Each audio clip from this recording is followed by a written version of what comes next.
I'm here to tell the story of Kapruka. So let me just kind of, again go to 35,000 feet and just tell you where Kapruka is today.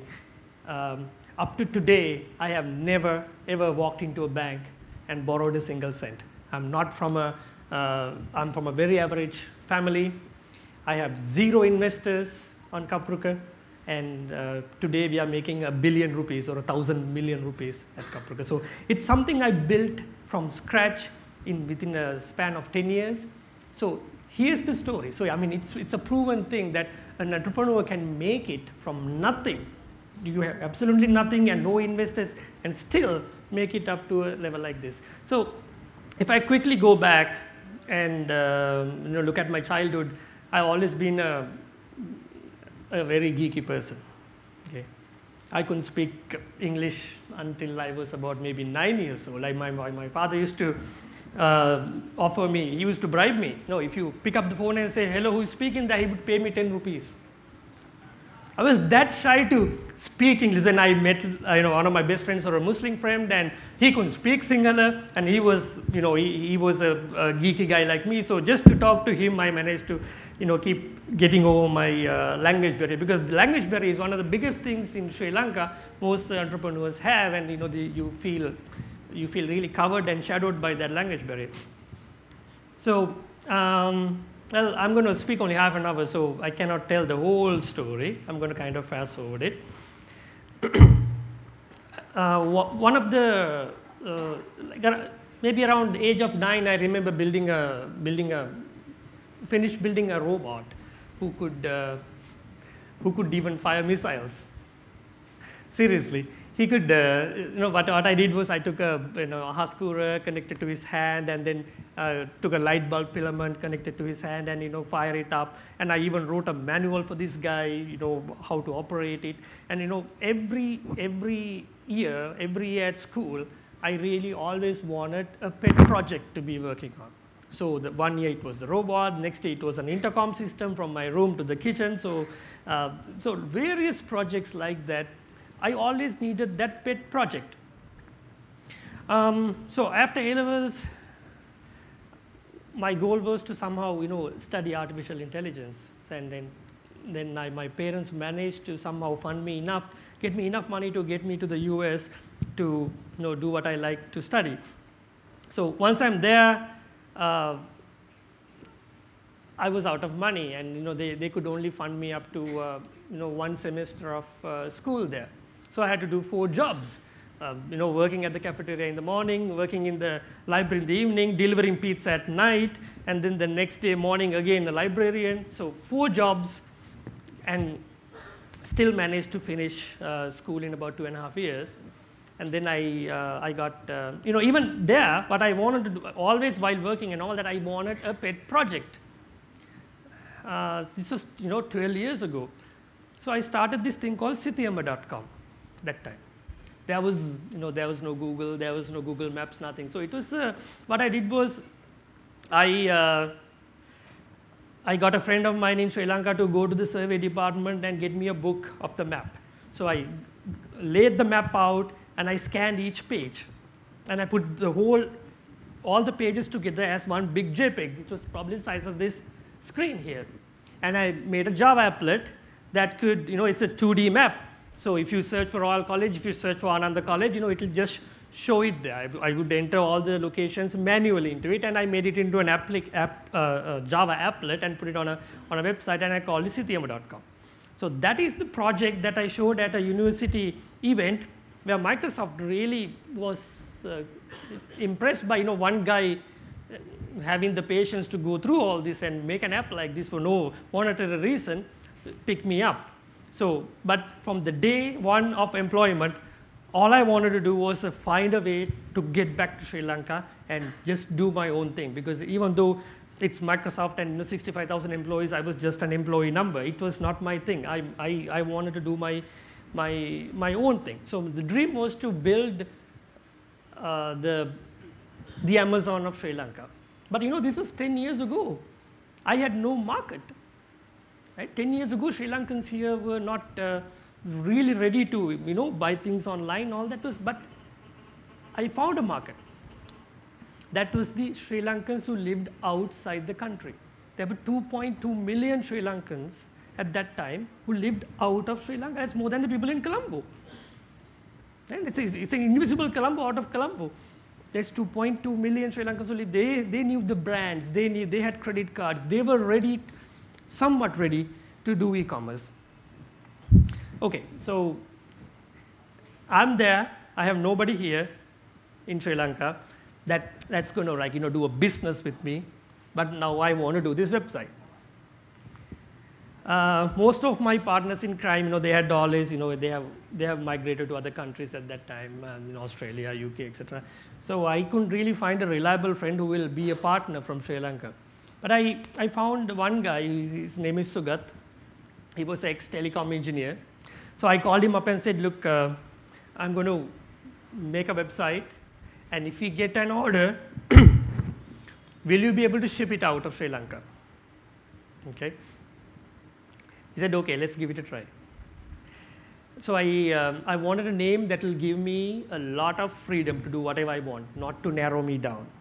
So that's why I picked Kapruka, and it's another name that you cannot misspell. Even if you try very hard, you cannot misspell Kapruka. So, and at that time, it was easy to get a .com, right? So that's how the Kapruka name was formed. So I thought, what is the first thing that when you are an expat, what do you miss from Sri Lanka? At that time, it was books, and it was the music CDs. So I told Sugat, let's put some CDs and start this NC. So he went to some classical music shops here, then picked some, mainly classic, like, Amardev, Vikratnayaka, those sort of CDs. He scanned it, he sent it to me. I put it up there. I made a merchant account. I built the website from scratch on my own. It was, from day one, it was a J2EE application because, I was already exposed to that stuff. And I remember starting this on 1st of February, I launched the website. And on 5th of February, I got the first order. And that happened to be my birthday as well. That's a coincidence. But you wouldn't believe the joy I got when I got that first order. And I still remember it was a guy called Neil Dias from New York. He has ordered 5 CDs. First order itself is 5 CDs. So all excited, and I called Sugat and said, we have an order.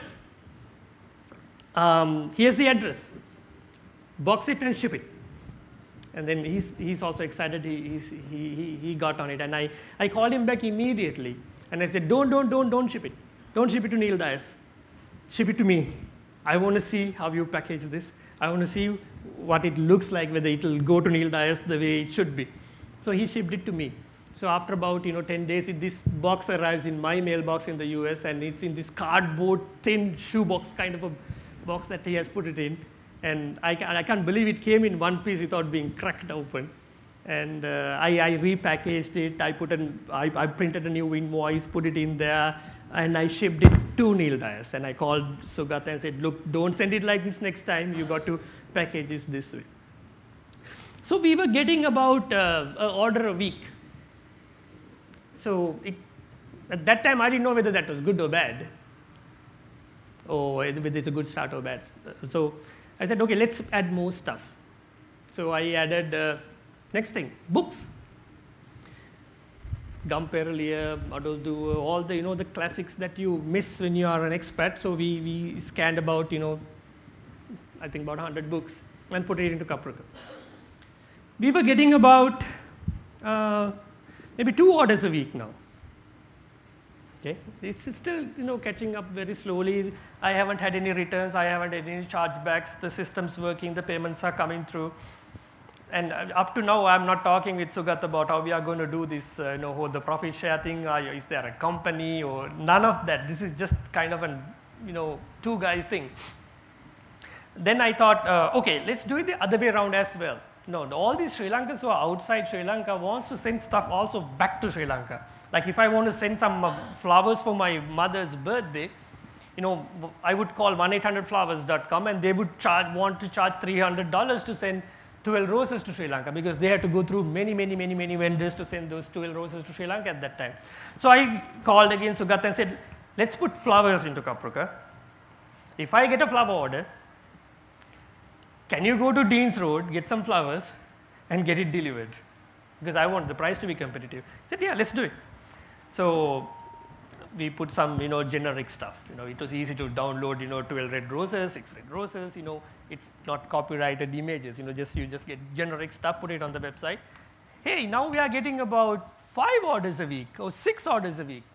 That is beating the other way around, And Sugat goes to Dean's Road, gets, 6 red roses, put it in a vase, get a 3-wheel guy, here's the address, go deliver it.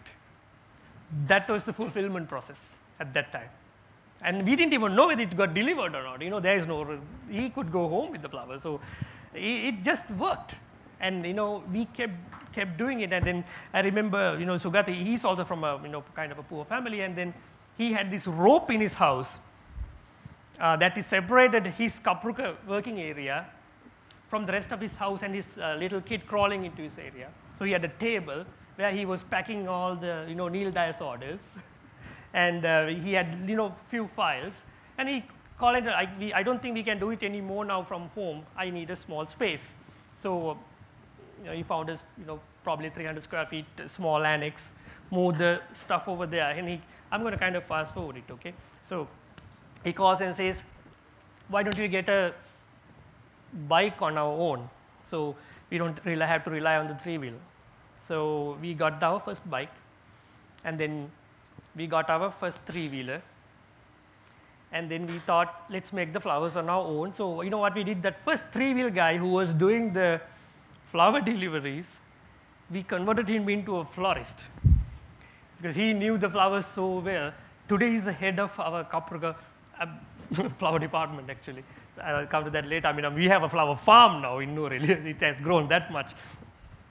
But he joined in, and now he became the florist. He used to buy the raw flowers, put it into arrangements, and send it over. Okay, next thing. Let's add cakes. Flowers and cakes and fruit baskets, right? That's what people normally send for birthdays. So we didn't have our own cakes at that time, of course. So first name that comes to your mind is Fab. So I sent Sugat to Fab. He was not the best. He didn't have a pitch. He didn't have any, I mean, you go to Fab and say, I want to put your cakes on our website. They bluntly said, no way, we are not interested, we have enough business kind of thing. So I called from the US to Fab with my whole American US accent put on my head and said, sounded like it's a huge, this is a big deal, give us these cakes.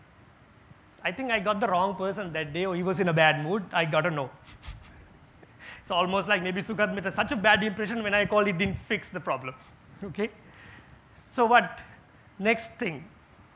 I said, okay, the fabric is banning. Let's go and fix the next, we'll go one level down. Little Lion Cakes at that time. I'm sure some of you guys know. That was easy. Sugat walked in, they gave it, we took pictures, we put it on the website, now we are getting sales. And we were now maybe doing about 12 to 15 orders, or no, maybe about 20 orders a week, okay? And I'm funding all this, I mean, in the sense of, if he has expenses, because I was making a good salary there, and so that was actually all the little things that he had to expend. He had to buy a computer, he had to buy that, wrapping paper, all that. I would just send some money to him. So it's just still 2 people, remember that, okay? And maybe the 3-wheel guy. So I called again Fab after some time, and I managed to convince them to join. Then the Fab was one of our very first vendors in Kapruka. And so it grew that way. We got our first employee, and then we got our 10th employee, we got our first van. All this, the key thing is I'm not recommending you do this, but I really believe in organic growth. And everything from that 3-wheeler to everything was bought with our own money. So there was enough margins, and the pricing and everything was so competitive, there was enough money to buy our own stuff without getting into the whole financing part or getting investors in. And for the first 5 years, I had IP blocked Sri Lanka from Kapruka. So Sri Lankans could not see Kapruka because my market was not Sri Lanka. Customers were out of Sri Lanka. I didn't want to be on the radar from day one and have a competitor running with me right off the bat. So I think that's one of the best decisions I ever made for Kapruka, to ban Sri Lanka from Kapruka for the first 5 years, or 4.5 years. And then once we really, and then we opened up. Okay, so today, I'm going to just fast forward to today now. We do 500 deliveries a day now. Like today, I think we had more than 500 orders in the morning. And even today, I still code about 3 hours, about 3 days a week, 3 hours. I absolutely love coding, and I strongly believe if you can't be a coach if you can't still play. So hands-on, and even it's almost like you tell an artist, okay, now you are very successful, stop singing. You just can't, right? It's just in your blood. I absolutely love coding from those childhood days. So even today, even last night I was writing the REST API for the Kapruka web application, or sorry, the mobile application. And then, I'm doing mobile development on, titanium, alloy. I've used all that stuff. I'm so crazy about being on top of it. Everybody's saying, look, you're CEO. You got to do the business stuff. You got to pay attention to finance. But then it's sometimes a weakness, sometimes a strength. I come back and sit down and code all night. So that's so as I said, Kapruka's development from those days to here, about 80% of that code was written with these hands. And then now it's kind of delegated, but whenever new thing is done, like for example, the REST API we are building for the mobile app, is I want to do it from ground up, build the whole thing, CVS check-in, and then give it to the guys. Okay, here's the foundation. Now you can build on it. All right, so today we are doing 500 orders, we are doing over 1,000, and we have 200 plus employees at Kapruka. We have our own bakery production. We have we have flower farms. We import last year we imported 9 40-footer containers from China and from Dubai of all these merchandise. So starting from a pen to an air conditioner to 10,000 different items we sell. But still, I knew selling this stuff is not real e-commerce in Sri Lanka. To do real e-commerce in Sri Lanka, retail was not my thing. We have only a very small market in Colombo.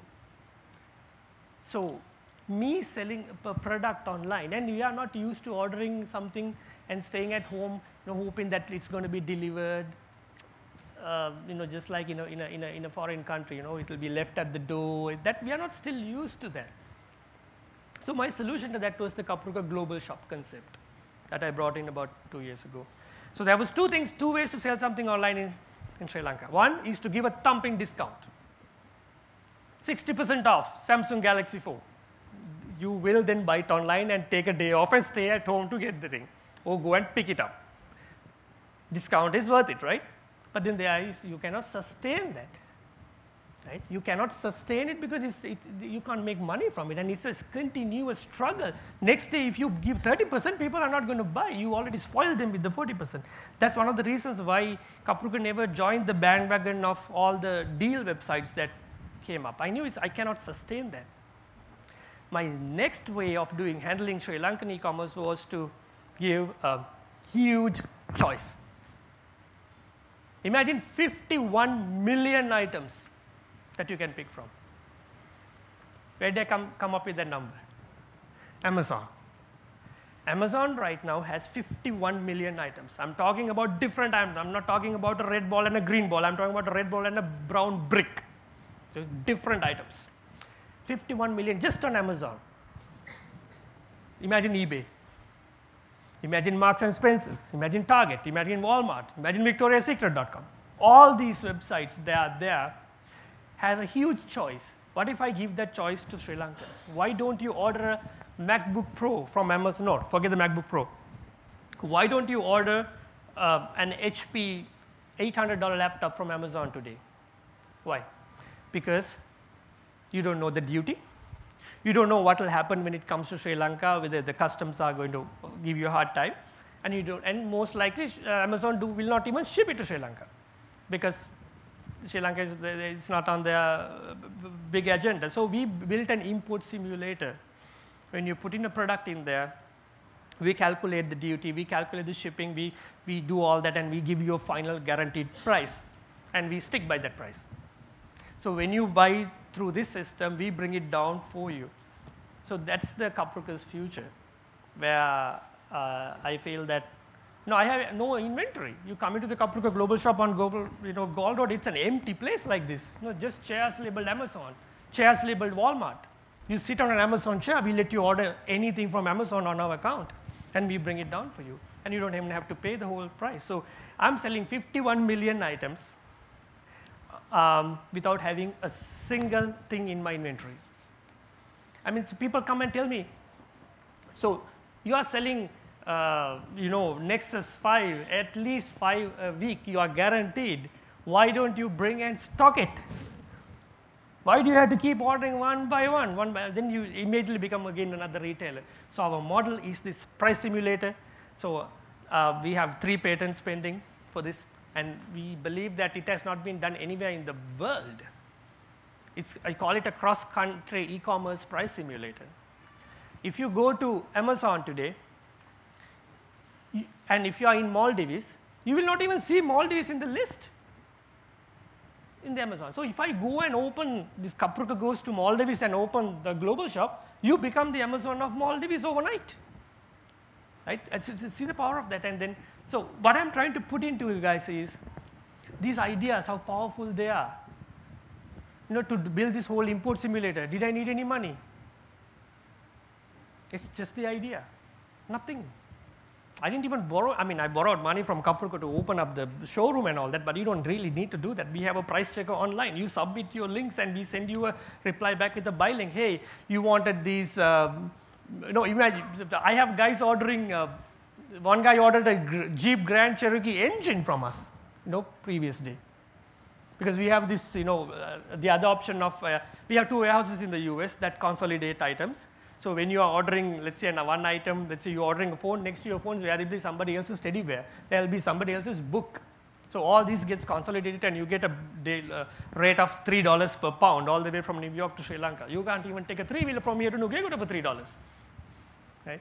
So that's the beauty of the consolidation and all that. So that's the future of Kapruka. I want to talk one more thing before I get out. That's about, I will not be able to do any of these stuff without a team. How important Sugat was, how the way we took care of people who joined. I believe at Kapruka today we are doing a 200 people staff, they are optimized to 600 people because there is so much of touch points that we use in Kapruka. Even if you are filling out a thank you note when you receive your flowers and the customer gives a compliment, that gets passed on all the way to the delivery driver. Hey, yesterday's Dahiwala delivery, they loved it, okay? You get the SMS. We connect them so as much as possible. Same to the customer. The e-commerce is no longer, I believe commerce no longer is about simple, okay, here's the bill, here's the thing. There are multiple touch points. And eventually through empathy, they convert more and more because of those empathy touch points that we create. And my most important thing to you guys as entrepreneurs is you cannot do a damn thing on your own, okay? You really, really need a team one day. The team and the way you take care of your people in a wholehearted way is very, very important. Because if you are just trying to use people and okay, he's done his best in 2 years, we'll replace the wheel. If that mentality, though your entire company will figure out your boss is bullshitting. When you put a pat on the back of one guy, he will know whether you are real or whether you just do it anyway. So because they will eventually figure out, not on the day first of employment, they'll be like, oh wow, he's coming and eating lunch with me, how cool is that? It doesn't cut that anymore. They realize after a few years this guy is not real or whether he really cares about you. We gave, about 4 months ago, we imported 2 Prius cars and I picked 2 awesome employees at Kaproka who were doing, he at service of 6+ years, and we gifted it to them. And it's not company cars, it's like written, take it home, you can quit tomorrow, it's still yours. We gifted it to them, and that's because of the empathy I had for these guys, of the contribution that they had given. And I have no strings attached to those 2 cars that we gave away 4 months ago. Seriously, I promise you, if they quit tomorrow, I have made up my mind not to have any emotions about that car. It was given and forgotten, no strings attached. Okay? That takes you a long way. I don't care about it. I know I'll gift, I'll give, I'll pardon people. Because that created that Kaproka culture. If you see this whole 200 people who work at Kaproka, they are really happy. I can honestly, proudly say that they are really happy. From the security guard all the way up, they are happy people. And one more time, I want to empathize. If you guys make it and start your own business one day, take care of your team, and the team will take care of your customers. Thank you.